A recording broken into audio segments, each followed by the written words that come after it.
When was school no longer your safe space? The classroom door slammed open, and a German shepherd lunged into the room with two cops with hands on their weapons. "We have probable cause that someone in this room caused 20 overdoses to the local high school students," the bigger cop said, his badge reading Sergeant Scrim. "The dealer is here, and our dog's never wrong." 20 overdoses? That happened last week at the rival school. 3 kids had died. It was all over the news. Fentanyl-laced pills that looked like Adderall. But why were the cops here? You can't just... Mr. Griffin tried to argue, standing from her desk. "Ma'am, sit down or I'll arrest you for obstruction," Sergeant Scrim barked. She sat, face pale. The dog started working the room systematically. Its name tag said, K9 Thor. Every step deliberate, nose hovering inches from backpacks. Kids pressed back in their chairs as it passed, some lifting their feet like the floor was lava. Amy Johnson started crying silently.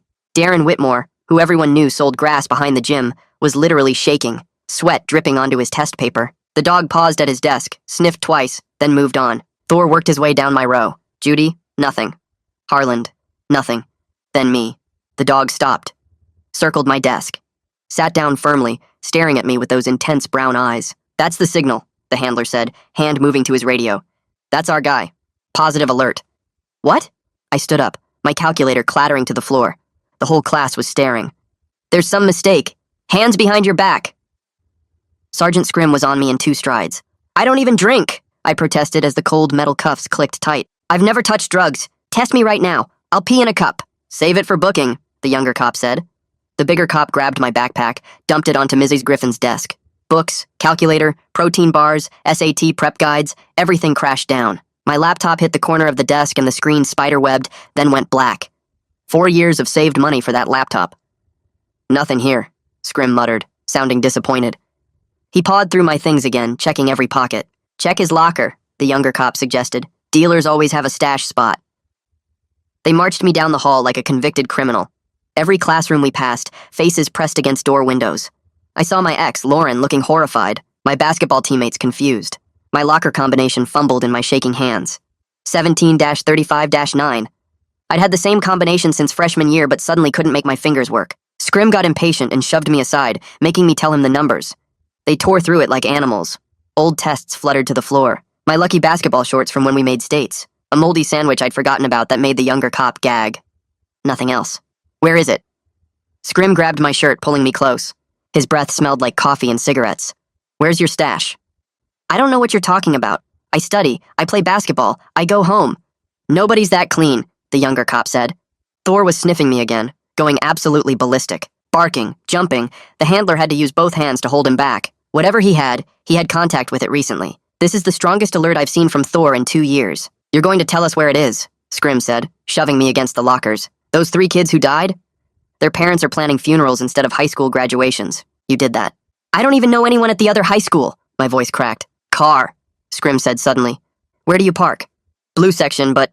They dragged me through the main entrance. The whole school was watching from windows now. I could see phones pressed against glass, everyone recording my perp walk. This would be on everyone's IG within minutes. In the parking lot, they made me point out my car, the used Mitsubishi my parents got me for my birthday. Navy blue, dent in the bumper from when I was learning parallel parking. But Thor walked right past it like it didn't exist. Instead, the dog lost its mind at a white BMW 3 spaces over. It practically climbed the door, barking and scratching like there were stakes inside. Thor was trained not to damage property, but he was fighting against that training. "Open it," Scrim demanded, pulling me toward the BMW. "I can't." "Don't play games. Open the car. I literally can't." "Kid, you're looking at 20 counts of involuntary manslaughter. Life in prison. The death penalty is on the table in this state for fentanyl deaths.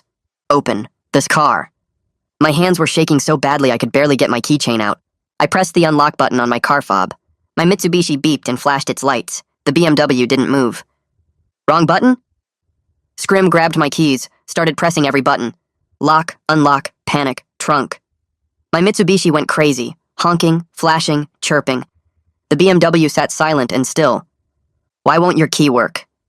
He screamed, frustration boiling over. His face was turning red, veins popping on his forehead. Thor was literally trying to eat through the BMW's door now. Whatever was in that car was war than just Darig's. Thing was, this BMW was my girlfriend's car. I could go free if I just told the cops so right now. I didn't want to snitch on her. But then Scrim turned to me. "I'm done with you," and took out his handcuffs. The metal clicked around my wrists again, tighter this time, and Scrim grabbed my arm hard enough to leave marks. He pushed me toward the patrol car parked at the end of the lot, not caring when I stumbled over the curb. Thor kept going crazy at the BMW, his barks echoing across the parking lot while students watched from every window. The handler finally had to drag the dog away by his collar, all four paws scraping against the pavement as he fought to get back to that white car. Scrim opened the back door of the patrol car and shoved my head down, forcing me into the cage area behind the seats. The space smelled like old fast food and something sour I didn't want to think about. My destroyed laptop kept flashing through my mind. 4 years of saved birthday money and summer job paychecks, now just broken glass and dead circuits on Mrs. Griffin's desk. The younger cop got in the passenger seat and grabbed the radio, his voice all official and proud as he called it in. He said they were bringing in the dealer from the high school, said the dog gave the strongest alert in 2 years, said they were transporting now for processing and formal questioning. I tried to say the BMW wasn't mine, but Scrim just turned up the radio, drowning out my voice with some talk show host arguing about politics. My wrists hurt bad from how tight the cuffs were, the metal digging into my skin every time the car hit a bump. We drove past the pizza place where I worked weekends, past the gym where I played pickup games, past the library where I studied for the SATs. Everything looked normal and wrong at the same time, like the whole world kept going while mine fell apart. Scrim drove fast, taking corners hard enough to slam me against the door. The younger cop kept glancing back at me like I was some dangerous criminal, instead of a kid who'd never even gotten detention. I realized they'd already decided I was guilty, that nothing I said would matter, because Thor sat down at my desk, and that was all the proof they needed. The police station looked like every cop show I'd ever seen, all white walls and bright lights and people in uniforms walking around with folders. They pulled me out of the car and marched me through a side entrance, past rooms with closed doors and bulletin boards covered in wanted posters. A lady at the front desk looked up when we came in, barely interested, like she saw kids in handcuffs every single day. They took me to a room with a camera mounted in the corner and told me to stand against the wall with the height measurements. Flash, turn left, flash, turn right, flash. My eyes hurt from the lights and I probably looked guilty in every photo even though I hadn't done anything wrong. Next came the fingerprints, my fingers pressed into ink and then rolled onto cards, one at a time. The cop doing it had done this so many times she didn't even look at my face, just grabbed each finger and rolled it like I was an object instead of a person. They took my phone, my wallet, my keys, my watch, everything from my pockets and put it all in a clear plastic bag with a number written on it in black marker. The bag sat on the counter and I stared at it, thinking about how 2 hours ago I was taking a math test and now I was processed like an actual criminal. The fluorescent lights made everything look harsh and cold, no shadows anywhere, just bright white light showing every scratch on the walls and stain on the floor. My whole life just got turned upside down because a dog sat down next to my desk. They walked me down another hallway to a small room with a metal table bolted to the floor and 2 chairs that looked like they came from a school cafeteria. One cop took off my handcuffs and told me to sit, then left and closed the door behind him. I heard it lock with a click that made my stomach drop. The table had scratches all over it, probably from other people who sat here before me, and I wondered if any of them were innocent too. A clock on the wall ticked loud enough to hear, each second feeling like forever. I tried to figure out what to say about the BMW, how to explain it wasn't mine without throwing Viviana under the bus. If I told them it was her car, they'd go after her instead, and even though I was scared, I didn't want to be the kind of person who sold out his girlfriend to save himself. But if I didn't say anything, they'd think I was hiding something, which I guess I was. The chair was uncomfortable, metal and hard, and I couldn't find a position that didn't make my back hurt. I watched the clock tick from 2:47 to 3:15, then 3:30, then 4 o'clock. My mom would be getting off work soon, and she'd probably try to call me, and when I didn't answer, she'd start to worry. The room was cold enough that I could see my breath, or maybe I was just shaking from nerves. The door opened and a different cop came in, older than Scrim, wearing a suit instead of a uniform. His badge said Detective Malone, and he carried a thick folder that he set on the table between us. He sat down across from me and opened the folder, taking his time, making me wait and watch. Then he started reading me my rights from a card he pulled out of his pocket, each word slow and clear like he was talking to a little kid. He asked if I understood I had the right to remain silent, and I nodded. He asked if I understood anything I said could be used against me in court, and I nodded again. He asked if I understood I had the right to a lawyer, and I nodded a third time, even though my brain was going too fast to really process what any of it meant. The words felt important but also distant, like they were happening to someone else and I was just watching. Malone put the card back in his pocket and looked at me with an expression that seemed less mean than Scrim's, more like he was disappointed in me instead of angry. He opened the folder and pulled out 3 photos, sliding them across the metal table toward me. School pictures, the kind with the blue background where everyone looks awkward and young. 3 kids smiling at the camera, probably taken at the beginning of the school year when they were still alive and planning their futures. Malone pointed at the first photo and said her name was Sarah Millard, 17, wanted to study engineering at State. He pointed at the second and said his name was Ethan Williams, 18, already accepted to college on a football scholarship. The third was Lauren Rodriguez, 16, planning to be a doctor like her mom. Malone said their parents were planning funerals this week instead of graduation parties. He said Sarah's mom found her daughter blue in her bedroom. He said Ethan's dad did CPR for 20 minutes before the ambulance came, but it was already too late. He said Lauren died in the hospital with tubes in her throat while her whole family watched. The photos sat there on the table between us, and I couldn't look away from their faces. I told him I was sorry those kids died, my voice coming out shaky and wrong. I said I had nothing to do with it, that I'd never even met them, that I didn't know anyone at the other school. Malone leaned back in his chair and asked why Thor alerted on me twice if I was innocent. He said drug dogs don't just make mistakes, especially not Thor, who had years of training and hundreds of successful cases. I said I didn't know. Maybe the dog got confused or smelled something else. Even as I said it, I knew how weak it sounded, how much it made me look like I was lying. Malone kept staring at me with those disappointed eyes, like he wanted to believe me but couldn't. He asked if I'd been around anyone who used drugs recently, if maybe I touched something without knowing it. I said no. I studied and played basketball and went home, that was my whole life. He wrote something in a notebook, his pen scratching loud in the quiet room. Malone pulled out more photos from the folder, these ones showing the white BMW from different angles. Close-ups of the door, the trunk, the license plate. He slid them across the table and asked whose car it was. I opened my mouth, but nothing came out. I looked at the photos and thought about Viviana begging me not to tell, about her scared face in the parking lot. I hesitated too long and Malone noticed, his eyes getting sharper. He leaned forward and said, "Protecting someone who kills kids makes me just as guilty as the dealer." He said 3 families were burying their children because someone sold them poison, and if I knew who it was and didn't say anything, I was helping a murderer. The photos sat there between us, and I could feel my face getting hot. Could feel the guilt written all over me, even though I hadn't done anything wrong. Malone kept staring, waiting for me to break. I asked for a lawyer, the words coming out shakier than I wanted. Malone's whole face changed, going from disappointed to hard and cold. He stood up fast enough that his chair scraped loud against the floor. He said that was my right, but it made me look guilty, that innocent people usually want to help solve crimes instead of hiding behind lawyers. He said if I really cared about those dead kids, I'd tell him everything I knew right now. He picked up his folder and walked to the door, then turned back and said I should think real hard about what kind of person I wanted to be, someone who helps catch killers or someone who protects them. Then he left and locked the door again. 2 different cops came and took me down more hallways to a holding cell at the end of a long row. The cell smelled like bleach mixed with body odor and something else I couldn't identify. A metal bench ran along one wall and a toilet sat in the corner with no seat or privacy. The walls were covered in scratches and words carved into the paint, names and dates and curse words. One of the cops uncuffed me and told me to sit, then slammed the door shut with a clang that echoed down the hallway. I sat on the metal bench and it was cold even through my jeans. I put my head in my hands and tried to think. How did protecting Viviana turn into me facing murder charges? How did going to math class this morning lead to sitting in a cell that smelled like piss and chemicals? Thor's alert kept playing in my mind, the way he circled my desk and sat down so sure, so confident. The 3 dead kids' faces from their school photos. Malone's disappointed stare, Scrim's red, angry face, the whole school watching through windows as they dragged me out in handcuffs, my destroyed laptop, my mom who didn't even know yet that her son was sitting in jail. The clock on the wall outside the cell said 5:30, and I wondered how long they could keep me here, if anyone was coming, if this was just the beginning of everything falling apart. A guard appeared at my cell door around 7:30 and said I could make my 1 phone call. My legs felt shaky walking down the hallway to where a phone hung on the wall, and I had to dial Mom's number 3 times because my fingers kept hitting wrong buttons. When she answered, her voice sounded tired from her shift at the hospital, and I opened my mouth but nothing came out at first. She said hello again, sounding worried now, and I finally managed to tell her I was at the county police station and I'd been arrested. She asked what happened and if I was okay, her voice getting higher and faster, and I said I was fine, but they thought I was dealing drugs, and could she please come get me? She said she was leaving right now and to not say anything to anyone until she got there. The guard took me back to the cell, and I sat on the metal bench counting the scratches in the paint on the wall, trying not to think about how Mom sounded scared in a way I'd never heard before. 40 minutes felt like 4 hours, but finally the same guard came back and took me down different hallways to a visiting area with glass partitions and phones on the walls.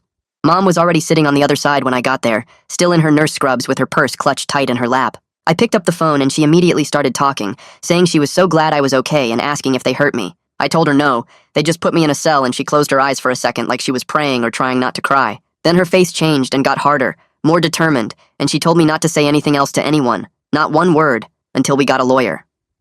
I nodded and she asked if I understood how serious this was, and I said yes, even though I wasn't sure I really did. A desk sergeant came over and tapped on the glass, gesturing for Mom to come talk to him at the front desk. I watched through the partition as they talked, seeing her face go from worried to confused to pale. She came back to the phone and told me they were holding me pending charges, but hadn't formally charged me yet because the investigation was still going. I asked what that meant, and she said it meant I had to stay here unless they decided to let me go. She asked the sergeant something I couldn't hear through the glass, then turned back to me looking sick. She said if they did charge me, bail would probably be $50,000, which we definitely didn't have. I felt my stomach drop because $50,000 might as well be $1 million for us. The sergeant let Mom stay in the lobby to make phone calls, and I got taken back to my cell to wait. I could hear her voice carrying down the hallway even though I couldn't make out exact words, just the tone of her talking to different people. At one point her voice got louder, and I heard her saying her son was a good kid, straight A's, basketball scholarship offers, never been in trouble once in his whole life. Hearing her defend me like that made my throat get tight. I put my head back against the cold wall and stared at the ceiling tiles, counting them over and over. Around 6 o'clock, the guard came back and said I was released to my mom's custody. He explained it was pending further investigation, which meant I had to stay available and couldn't leave the county. Mom had to sign a bunch of paperwork at the front desk, promising I would appear if they called me back, and I watched her hand shake as she wrote her signature. They gave me back my phone and wallet from the plastic bag, and Mom put her arm around my shoulders as we walked out to the parking lot. The drive home was mostly quiet except for Mom asking basic questions about what happened. I told her about the classroom raid, Thor circling my desk and sitting down, getting handcuffed in front of everyone, them dumping my backpack, and breaking my laptop, checking my locker, the perp walk through school, and the white BMW in the parking lot that Thor went crazy over. She asked whose BMW it was, and I said I didn't know, which was technically true since I didn't say whose it was out loud. She glanced at me like she knew I wasn't telling everything but didn't push it. When we got home, she made me sit at the kitchen table while she heated up leftover chicken and rice in the microwave. I just stared at the plate when she put it in front of me, not hungry at all. She sat down across from me and said we were getting a lawyer first thing in the morning, and until then, I wasn't to talk to anyone. She meant not friends, not Viviana, not anyone from the school, just keep my mouth shut completely. I nodded and pushed rice around my plate with a fork. She asked if I understood, and I said yes. She reached across the table and squeezed my hand, then told me to go get some sleep. I went to my room and lay on my bed still in my clothes, staring at my phone. It was blowing up with texts and notifications, everyone from the school messaging me or posting about what happened. I opened Instagram and saw at least 10 different videos of my perp walk, me in handcuffs being marched through the school with Scrim's hand on my arm. The comments were brutal. Half the people were asking what happened and if I was okay, but the other half had already decided I was guilty. Someone posted a poll asking if I was really a drug dealer and 60% voted yes. Another post showed a screenshot from someone saying they always knew I was sketchy, which was complete garbage since we'd literally never talked. I saw my basketball teammates commenting on different posts, some defending me and some staying quiet. I turned my phone face down on my nightstand, but I could still hear it buzzing with new notifications every few seconds. I couldn't sleep, just lay there replaying everything from the moment Thor sat down at my desk, to Scrim's red, angry face, to the sound of my laptop screen cracking. The next morning, Mom called in sick to work, which she never did. I heard her on the phone in the kitchen making calls about lawyers, her stress obvious in every conversation. We couldn't afford a private attorney, she kept saying, so did we qualify for a public defender, and how did that work exactly? She was on hold for a long time with different offices, and I heard her explaining the situation over and over. Finally, around 10 in the morning, she came to my room and said we'd been assigned a public defender named Meredith Bowden, who agreed to meet us at her office downtown that afternoon. We drove there in silence, Mom gripping the steering wheel tight. Bowden's office was in an old building with a tiny waiting room that had torn magazines on a coffee table. When Bowden came out to get us, she turned out to be younger than I expected, maybe early 30s, with dark hair pulled back and these sharp, tired eyes that looked like they'd seen too much. She shook Mom's hand and then mine, her grip firm and quick, and told us to follow her back to her office. Her office was small and cramped with file boxes stacked against one wall and a desk covered in papers. The chair she pointed me to had a rip in the vinyl seat, and I could see yellow foam poking through. Mom sat in the matching chair next to me, and Bowden settled behind her desk, pulling out a yellow legal pad and clicking a pen. She asked me to start from the beginning and tell her everything that happened, so I did. I explained about being in class when Thor and the cops burst in, how the dog circled my desk and sat down, the handcuffs and the destroyed laptop and my locker getting torn apart. I told her about the parking lot and Thor going crazy at the white BMW 3 spaces from my car, how Scrim kept demanding I open it even though my keys didn't work. Bowden wrote constantly while I talked, her pen moving fast across the yellow paper, and she never interrupted once even when I paused to remember details. When I finished explaining about getting released without charges but told to stay available, she set down her pen and looked at me directly. She said the most important rule from this point forward was that I say absolutely nothing to the police without her present, and she meant nothing at all, even if they acted friendly, or said they just wanted to clear up a few quick questions. Mom nodded and squeezed my hand. Bowden explained that the K-9 alert gave them probable cause to arrest me and search my stuff, which was why everything that happened was technically legal, even though it felt wrong. She said Thor sitting at my desk was enough to justify their actions in court. However, she continued, Probable cause wasn't the same as proof of guilt, and without finding actual drugs on me or in my car or locker, their case against me was weak. The problem was if they managed to search that white BMW and found drugs inside, and if they could somehow connect me to that vehicle, then I could be looking at serious charges including distribution and possibly even those deaths at the other school. I felt my chest get tight when she said that. I asked what would happen if they did search the BMW and found something inside it. Bowden leaned back in her chair and said it would depend entirely on whose car it was and what evidence they had linking me to it. If the car belonged to someone I knew, and they could prove I had access to it or had been seen near it, that would be bad for my case. She looked at me carefully, her eyes sharp, and asked if there was anything I wasn't telling her about that BMW, or why Thor might have alerted on me. My stomach twisted and I could feel Mom watching me from the side. I shook my head and said no. I didn't know anything about it, which was technically true since I didn't know what was actually in Viviana's car. Bowden held my gaze for a few more seconds like she was trying to read my mind, then nodded and made another note on her pad. She told us she would file paperwork requesting any evidence the police had, and we would go from there, and Mom thanked her multiple times as we left. The drive home was quiet and tense. Mom kept both hands on the wheel and didn't turn on the radio like she usually did. When we got home, she made me sit at the kitchen table even though it was almost dinner time and I wasn't hungry. She reheated some leftover chicken and rice and put a plate in front of me, then sat across from me with her own plate that she didn't touch. She told me again not to talk to anyone about the case, not my friends, not anyone from the school, definitely not anyone connected to that BMW situation. I nodded and pushed rice around my plate with a fork. She asked if I understood and I said yes. She reached across the table and squeezed my hand, then told me to go get some sleep. I went to my room and lay on my bed still in my clothes, staring at my phone. It was blowing up with texts and notifications, everyone from the school messaging me or posting about what happened. That evening my phone buzzed with a text from Viviana, asking me to meet her at our usual spot in the grocery store parking lot. I stared at the message for a long time, knowing Mom had just told me not to talk to anyone, but I needed to understand what was going on and why Thor had gone crazy at her car. I waited until Mom fell asleep on the couch watching TV, the blue light from the screen flickering across her face. Then I grabbed my keys and snuck out the front door as quietly as possible. The grocery store was about 10 minutes away and mostly empty this late on a weeknight.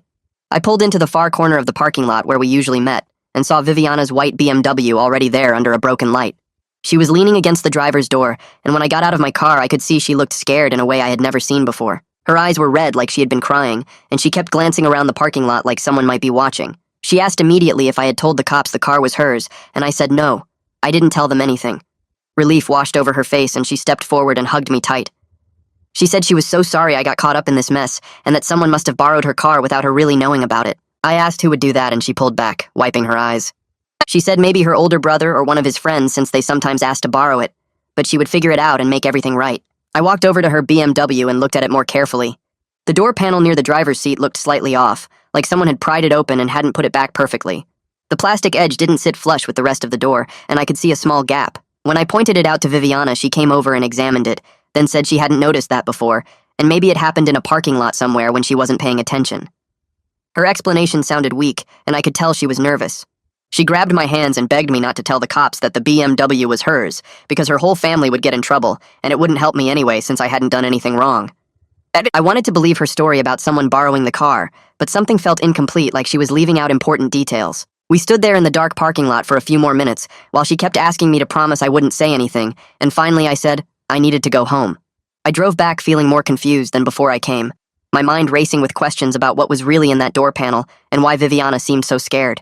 The next morning I got up early and drove to the school trying to act like everything was normal. I made it to the main entrance and was walking toward my first period class when the office secretary intercepted me in the hallway. She said Principal Butler needed to see me immediately and walked me to the administrative office. Butler was waiting in her office with the door already open, and she gestured for me to sit down in the chair across from her desk. She told me that due to the ongoing police investigation and the serious nature of the allegations against me, the school was placing me on emergency suspension until the matter was resolved. I sat forward in my chair and argued that I hadn't been charged with anything, and I was completely innocent. Butler folded her hands on her desk and said she understood my position, but the school had to prioritize student safety above everything else. She pulled out a letter that was already typed and printed, sliding it across the desk to me. The letter outlined the suspension terms and said I could appeal to the school board once the police investigation concluded, and charges were either filed or definitively dropped. I took the letter with shaking hands and asked how long this would last. Butler said she couldn't give me a specific timeline since it depended on how quickly the police completed their investigation. She stood up, indicating the meeting was over, and told me I needed to leave campus immediately, and that I would be marked as trespassing if I returned before the suspension was lifted. I grabbed the letter and walked out of Butler's office without saying anything else. The hallway felt like it stretched for miles as I headed toward the main entrance, my footsteps echoing off the lockers. Through classroom door windows, I could see students turning to stare, some pointing, others pulling out their phones. A group of sophomores I didn't even know pressed their faces against the glass in room 204, and one of them definitely took a picture. By the time I reached the main doors, my face was burning and my hands were shaking so badly the suspension letter crinkled in my grip. The morning sun hit me as I pushed outside, and I realized everyone would know by lunch that I'd been kicked out. My phone was already buzzing in my pocket with notifications, probably screenshots of me walking through the halls being shared on every social media platform. I made it to my car and sat in the driver's seat for a solid 10 minutes before I could even put the key in the ignition. When I finally drove out of the parking lot, I saw more phones pointed at me from the senior courtyard. This would be all over Instagram within an hour, everyone posting about the drug dealer getting what he deserved. I drove home and sat on the couch staring at nothing until my phone rang around 2 p.m.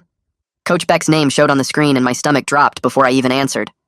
She asked how I was doing and I said fine, even though we both knew that was a lie. Then she got quiet for a few seconds before telling me she had to take me off the basketball team while the investigation was ongoing. Her voice sounded genuinely sad, but she explained that the school couldn't have someone under investigation for drug dealing representing them in games. We had our playoff game next week, the one scouts were supposed to attend, and I'd been counting on that game to show what I could do. I asked if this was permanent or just temporary, and she said it depended on how things turned out with the police. The silence stretched between us until I finally asked about my scholarship opportunities, the question I'd been too scared to voice. Coach Beck went completely quiet, and I could hear her breathing on the other end of the line. She finally said the college scouts probably wouldn't look favorably on my situation right now, her words careful like she was trying not to destroy me completely. She suggested I focus on clearing my name first and worry about basketball later, but I could hear what she wasn't saying. My senior season was done. The scholarship offers I'd been working towards since freshman year were probably gone. 4 years of early morning practices, of choosing gym time over parties, of studying plays until midnight, all of it wiped out in one morning because a dog sat down next to my desk. I thanked her for calling and hung up before she could hear my voice crack. Mom came home early from work around 4 p.m. and found me sitting in the living room with all the lights off. She didn't ask why I was in the dark, just sat down next to me on the couch and put her hand on my shoulder. She told me Bowden had called with an update, and my whole body tensed up waiting for more bad news. The police were preparing to search the white BMW, and they wanted to question me again about my connection to it. Mom said Bowden advised that I continue saying absolutely nothing to the police without her present, and she'd filed some kind of paperwork requesting any evidence they had linking me to the vehicle. Then Mom turned to look at me directly, and asked if I knew whose BMW it was. I opened my mouth to answer, but nothing came out at first. The hesitation was too long, way too long, and I could see Mom notice it. I finally said I wasn't sure, which was technically true since I didn't want to admit I knew it was Viviana's car. Mom studied my face for another few seconds before nodding slowly, but I could tell she didn't believe me. She stood up and said we'd talk more after she made dinner, then walked to the kitchen, leaving me alone with my thoughts. That night I couldn't sleep.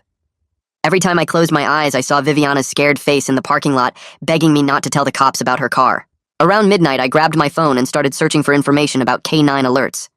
I found article after article about drug dogs being wrong, about cases getting overturned because the dogs alerted on innocent people.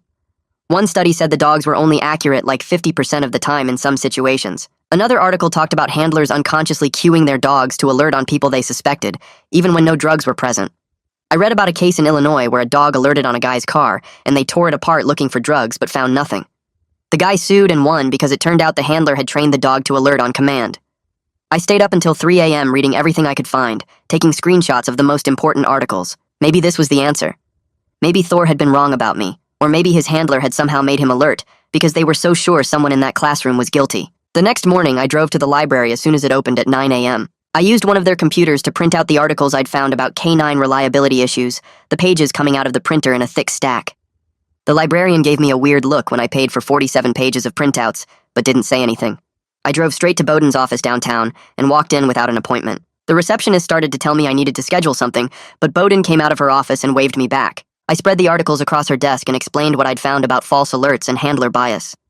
She picked up the first article and started reading, her eyes moving quickly across the pages. After going through about 5 of them, she looked up and said this could be helpful for building reasonable doubt if the case went to trial. But then she set the papers down and told me we still needed to address why Thor alerted specifically on me twice, once in the classroom and once in the hallway. The dog had gone absolutely crazy both times, stronger than any alert the handler had seen in 2 years, according to what they told the police. I didn't have an answer for that, and neither did Bowden. 2 days later, I decided to try going back to the school to get my assignments from teachers. I knew I was suspended, but I figured if I went during lunch when most people were in the cafeteria, I could slip in and talk to Ms. Griffin quickly. I parked in the visitor lot and walked toward the main entrance, trying to look casual. The security guard saw me coming and stepped directly into my path before I even reached the door. He told me suspended students weren't allowed on campus, and I needed to leave immediately. I tried to explain I just wanted to get my homework, but he cut me off and said if I didn't leave right now, he'd call the police. The way he said it made it clear he wasn't bluffing. I turned around and walked back to my car, my face burning with embarrassment again. From the parking lot, I could see students in the windows watching the whole thing, probably taking more pictures to post online. I sat in my car for a few minutes, trying to decide what to do when I saw Miss Griffin walking across the parking lot toward me. She was carrying my textbooks in a thick folder, and when she reached my window, she handed them through. She told me she'd put together all my assignments for the next 2 weeks and included study guides for the upcoming tests. Her voice was sympathetic, but she kept glancing back at the school building like she was worried someone would see her helping me. She said she hoped everything worked out, but she couldn't be seen helping me too much given the circumstances. I thanked her, and she walked back toward the building quickly, her arms crossed like she was cold even though it was warm outside. I drove home with the textbooks on my passenger seat, feeling more isolated than ever. That evening, I was lying on my bed scrolling through my phone when a DM notification popped up from Lauren. We hadn't talked since the breakup 3 months ago, so seeing her name made my heart jump. I opened the message and she said she'd seen something weird the night before the raid. She was at the school late for yearbook committee and saw Viviana arguing with some older guy near the white BMW in the parking lot around 10 p.m. Lauren said they were moving boxes from his truck to Viviana's car, and Viviana looked really upset about something. The guy was tall with a beard and drove a black pickup truck. Lauren took a picture because the whole thing seemed sketchy, but she didn't think anything of it until the raid happened. She sent me the photo, and I could clearly see Viviana standing next to her BMW, while a guy I didn't recognize carried a box toward the trunk. My hands started shaking as I stared at the image. This was proof that someone else had access to Viviana's car. This was proof that whatever was in that BMW, someone else put it there. But it was also proof that Viviana knew about it, that she'd been there when it happened. I screenshot Lauren's message and the photo, my mind racing with what to do next. I stared at that screenshot for hours that night, my thumb hovering over the delete button a dozen times. Part of me wanted to pretend I never saw it, to protect Viviana like she asked, but the other part kept seeing Scrim's face in the parking lot, hearing him say those 3 kids were planning funerals.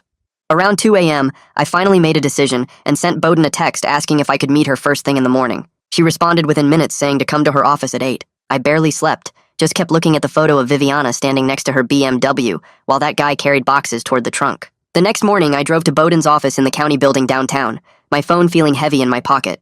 Her office was tiny, just a desk buried under file folders and a couple of metal chairs that looked like they came from a school cafeteria. She gestured for me to sit, and I pulled out my phone, my hands shaking as I opened the screenshot. Bowden leaned forward, studying the image carefully. She asked who sent it, and I told her my ex, Lauren, who was at the school late for yearbook committee. Bowden zoomed in on the photo, focusing on the boxes, the truck, the guy's face. She said this was significant evidence that someone else had access to the vehicle Thor alerted on, and she could probably get the parking lot security footage from that night to verify Lauren's account. Then she looked at me with those sharp eyes and asked again whose car it was.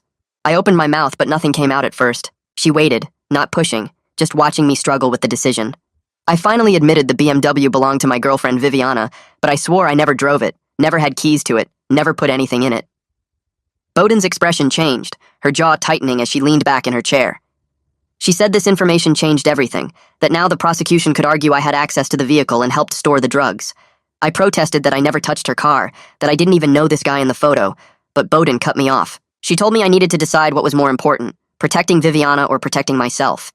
The police would trace the BMW's registration soon if they hadn't already, and when they did, my silence would look like I was hiding something instead of just being innocent. She said obstruction of justice was a real charge they could add, and it would make everything worse. I felt sick sitting there, realizing how badly I'd messed up by not telling them about the BMW from the start. Bowden said she'd request the security footage and submit my formal statement that I never had access to the vehicle, but she made it clear I was taking a huge risk by waiting this long to tell the truth. I drove home feeling worse than before, knowing I'd probably just made everything harder for myself by trying to protect Viviana. That evening, I was doing homework at the kitchen table when my phone rang with an unknown number. I answered and heard Malone's voice, which made my stomach drop because Bowden specifically said the police weren't supposed to contact me directly. He said they'd traced the BMW registration to Viviana's family and wanted to know why I hadn't mentioned my girlfriend's car was the one Thor alerted on. My mouth went dry and I managed to say I wanted my lawyer present before hanging up. My hands were shaking so bad I almost dropped the phone. It rang again immediately, Malone's number flashing on the screen. I answered without thinking, and he said 3 kids were dead, their parents were burying them this week, and I was protecting the dealer who killed them. He said that made me complicit in their murders, that I was just as guilty as whoever sold those pills. I hung up again and turned my phone off, my heart pounding so hard I could hear it in my ears. The next morning, I called Bowden as soon as her office opened and told her about Malone's calls. She was quiet for a long moment, and then she said a word I'd never heard her use before. She told me she was filing a formal complaint about Malone contacting me without my attorney present, and she'd make sure the judge knew about this violation. But then she said something that made my blood run cold. The police now had enough for a search warrant on the BMW, and once they executed it, everything would come out. She said I needed to prepare myself for what they might find, and what that would mean for my case. I spent the rest of the day in a fog, barely able to focus on anything. That night I knew I shouldn't go to Viviana's house, but I had to talk to her, had to understand what was really going on. I drove there around 9 p.m. and parked down the street, my stomach in knots. When I knocked on her door, she answered with red, swollen eyes, her face streaked with tears. She pulled me inside quickly and said the police had come that afternoon with a warrant and searched her BMW. They'd found a hidden compartment in the door panel with pills and cash inside, and they'd taken the whole car as evidence. I felt like the floor dropped out from under me. Viviana grabbed my hands and swore she didn't know the compartment was there, that someone must have installed it without telling her. She said her older brother's friend Ethan had borrowed the car a few times over the past month, and he must have been using it to store drugs. I asked if she could prove Ethan installed it, and she shook her head, crying harder. She said Ethan was already known to the police for dealing, and he'd probably deny everything. I asked her the question that had been burning in my mind since the parking lot. Why didn't she tell me any of this before? Why did she let me get arrested, let me sit in a cell, let me get suspended from the school, when she knew her car had something to do with it? Viviana broke down completely, sliding down the wall to sit on the floor. She said she was scared and didn't want to lose me, that she thought if she just stayed quiet, it would all blow over. She begged me not to tell the police I knew about the car ahead of time because it would make both of us look guilty, like we were working together. I stood there looking at her crying on the floor and realized she was more worried about herself than about what happened to me, about my destroyed laptop and my lost scholarship chances and my basketball season. She kept saying she loved me and asking me to trust her, but all I could think about was Malone's voice saying those 3 kids were dead and I was protecting the person responsible. I left without saying anything else, just walked out her front door and got in my car. My hands shook on the steering wheel the whole drive home. When I got back, Mom was asleep on the couch with the TV still on, and I went straight to my room and pulled out my phone. I texted Viviana that I couldn't lie for her anymore, that I could go to prison for something I didn't do. She called me immediately, but I let it go to voicemail. Then she texted back saying if I really loved her, I would trust her and stand by her. I stared at that message for a long time. She wasn't asking if I was okay or worried about what would happen to me. She was worried about herself, about what I might tell the cops. I turned off my phone and tried to sleep, but couldn't stop thinking about those 3 dead kids and their parents planning funerals. Bowden called at 7:30 the next morning, which woke me up. Her voice sounded urgent, and she said we needed an emergency meeting at her office as soon as possible. The police had executed their search warrant on the BMW and found significant evidence. I got dressed fast and Mom drove me downtown, both of us silent in the car. Bowden's office was small and cluttered with case files stacked everywhere. She sat us down and opened a folder with police photos of the BMW's interior. They'd found a hidden compartment built into the driver's side door panel, professionally installed with a release mechanism. Inside were pills that looked like Adderall but tested positive for fentanyl, plus almost $3,000 in cash wrapped in rubber bands. She asked me to tell her everything about my relationship with Viviana and that car, no more holding back. I finally explained the whole situation, how the BMW was Viviana's, how I'd noticed the door panel looking weird, how Lauren had witnessed someone loading boxes into it. Bowden listened without interrupting, taking notes on her yellow legal pad. She said we needed to be proactive instead of reactive. We had to provide a formal statement establishing that I never drove the BMW, never had keys to it, didn't know about any hidden compartments. This wouldn't guarantee they wouldn't charge me, but staying silent while they built a case connecting me to that vehicle would be worse. She pulled out a recording device and said we were going to document everything right now, create a timeline of my relationship with Viviana and every interaction I'd had with her car. I asked if this meant I was throwing Viviana under the bus, and Bowden looked at me seriously. She said I was telling the truth, and if Viviana was innocent, she had nothing to worry about. But protecting someone who might be involved in drug dealing that killed 3 kids wasn't loyalty. It was stupidity. We spent the next 2 hours drafting a detailed statement. Bowden asked me questions and recorded my answers, stopping frequently to make me clarify details or add information. When did I start dating Viviana? October, about 5 months ago. Had I ever driven her BMW? No, never. Did she ever let me borrow it? No, she drove it herself when we went places together. Did I have keys to it? No, just my own car keys. When did I first notice the door panel? The night I went to her house after getting released. Did I ask her about it? Yes, and she said she hadn't noticed it before. Had I ever seen anyone else with the car? Just that one time Lauren mentioned, but I hadn't witnessed it myself. Bowden recorded everything, including the parking lot security footage request she'd submitted and the K9 reliability research we'd gathered. She said she'd submit all of it to the DA's office today, along with a formal request for them to investigate other suspects connected to the BMW. That afternoon, Bowden called and said the school parking lot security footage had come through. She sent me screenshots on my phone and I opened them with my heart racing. The footage from the day of the raid showed my Navy Mitsubishi parked in its usual spot in the blue section. 3 spaces away was Viviana's white BMW. The timestamp showed I'd arrived at 7:42 a.m. and parked, then walked straight into the school building. The BMW was already there when I arrived. More footage showed me leaving my car at 3:15 p.m. after basketball practice and driving away. I never went near the BMW, never even walked past it. Bowden said this was good because it established clear separation between my vehicle and the one Thor alerted on. The more important footage came from 2 weeks earlier, the night Lauren had mentioned seeing something weird. The timestamp read 10:17 p.m. and showed an older guy, maybe late 20s, backing a pickup truck next to the BMW. He opened the truck bed and started moving cardboard boxes to the BMW's trunk. Viviana stood nearby looking uncomfortable, her arms crossed, shifting her weight from foot to foot. She wasn't helping move the boxes, but she was definitely there watching it happen. The guy made 4 trips back and forth, loading boxes, then drove away in the pickup. Viviana got in the BMW and left 2 minutes later. Bowden said this supported the theory that someone else was using her car for drug storage, and Viviana might have known about it but wasn't the actual dealer.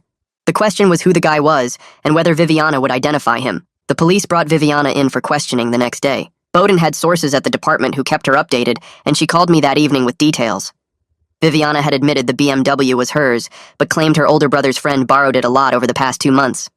She'd given them his name without much hesitation, some guy named Ethan who was already known to police for prior drug offenses, mostly possession and small-time dealing. Viviana told them Ethan said he needed to borrow her car because his truck was in the shop, and she'd let him because her brother vouched for him. She claimed she didn't know Ethan was using it to transport drugs, and had no idea about the hidden compartment. The police were skeptical, but they couldn't prove she was lying. They'd released her, but told her not to leave town while they investigated further. 2 days later, Malone called Bowden's office and asked me to come in for another interview. This time his tone was completely different over the phone, less accusatory and more investigative. Bowden and I met him at the station in a different interview room than before, one with windows instead of the windowless box they'd put me in originally. Malone had photos spread across the table and a laptop open with what looked like surveillance footage. He asked me detailed questions about my interactions with Viviana's car. Had I ever been inside it as a passenger? Yes, probably a dozen times when we went to movies or restaurants. Had I ever touched the door panels or noticed anything unusual? Not until that night after I got released. Had I ever met anyone named Ethan? No, I'd never heard that name before. Malone showed me a photo from someone's social media, a guy with a shaved head and tattoos on his neck. I recognized him immediately as someone I'd seen Viviana talking to once in a parking lot outside a convenience store, but I'd never spoken to him directly or been introduced. Bowden presented all our evidence in a folder she'd prepared. The parking lot footage showing clear separation between my Mitsubishi and the BMW on the day of the raid. The security video of Ethan loading boxes while Viviana watched. The K9 reliability research showing Thor's alert history and false positive rates. My consistent statements of innocence from the beginning. She argued there was no actual evidence connecting me to the drugs beyond Thor's alert, which could have been a false positive or cross-contamination from being near Viviana, who'd been near Ethan, who'd been handling drugs. Malone listened and took notes, his expression neutral. He said they were investigating Ethan now and had surveillance on him. If Ethan was the dealer, they'd know soon enough. He told me I was still a person of interest, but they were exploring other leads. Bowden asked if that meant they weren't planning to charge me, and Malone said he couldn't make promises, but the evidence was pointing away from me and toward Ethan. We left the station and I felt like I could breathe a little easier for the first time since Thor had sat down at my desk, but Bowden warned me not to relax yet because investigations could change direction fast. 2 days later, my phone rang while I was sitting in my room trying to catch up on homework I'd missed during the suspension. Bowden's number showed on the screen and my stomach dropped. She told me Malone wanted to talk and asked if I could come to her office in an hour. I drove there with Mom, both of us quiet, and when we arrived, Bowden had her laptop open with notes spread across her desk. She explained that Malone had called with major news about the investigation. The police had arrested Ethan after following him for 3 days and catching him making a deal in a parking lot downtown. During questioning, Ethan admitted to using Viviana's BMW to the store and moved drugs without her knowing the full details.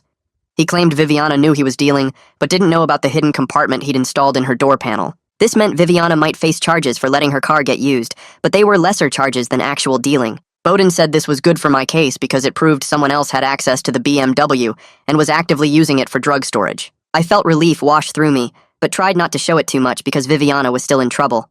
Mom squeezed my hand under the table. The next morning, Bowden called again, and this time her voice sounded different, lighter. She said the DA's office had reviewed all the evidence and decided not to file charges against me. They didn't have enough proof connecting me to Ethan or the drug operation, and the parking lot footage plus Ethan's confession made it clear I wasn't involved. I could breathe for the first time in 3 weeks. Actually breathe without feeling like my chest was crushed. Mom started crying happy tears and hugged me so tight I thought my ribs might crack.